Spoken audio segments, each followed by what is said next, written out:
भगवान ने कुत्ते को बनाया और कहा, पूरे दिन अपने घर के दरवाजे के पास बैठो और जो भी आए या गुजरे उस पर भौंकना। इसके लिए मैं तुम्हें 20 वर्ष की आयु दूंगा। कुत्ते ने कहा, यह बहुत लंबा समय है भौंकने के लिए, मुझे केवल 10 साल ही दीजिए और बाकी 10 मैं आपको वापस करता हूं। भगवान मान गए। फिर भगवान ने बंदर को बनाया और कहा, तुम कर्तव्य करो और लोगों को हंसाओ, इसके लिए मैं तुम्हें 20 वर्ष की आयु दूंगा। बंदर ने कहा, 20 वर्षों तक कर्तव्य करना, क्या मैं 10 वर्ष वापस कर दूं जैसे कुत्ते ने किए? भगवान मान गए। इसके बाद भगवान ने गाय को बनाया और कहा, तुम्हें हर दिन किसान के साथ खेत में जाना है, उसका हाथ बटाना है और किसान के परिवार को दूध देना है। इसके लिए मैं तुम्हें 60 वर्ष की आयु दूंगा।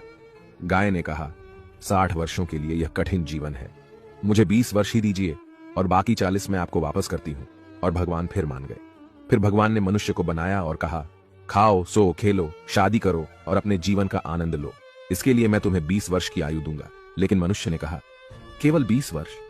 क्या आप मुझे कुत्ते द्वारा 10, गाय द्वारा 40 और बंदर द्वारा लौटाए गए 10 साल और नहीं दे सकते?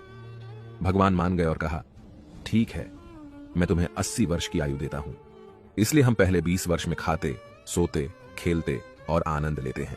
अगले 40 वर्षों में हम अपने परिवार को सपोर्ट करने के लिए सूरज में मेहनत करते हैं। अगले 10 वर्षों में हम अपने पोते पोतियों के मनोरंजन के लिए बंदर की तरह कर्तव्य करते हैं और आखिरी 10 वर्षों में हम बरामदे में बैठकर सभी पर चिल्लाते हैं। यही मानव जीवन है।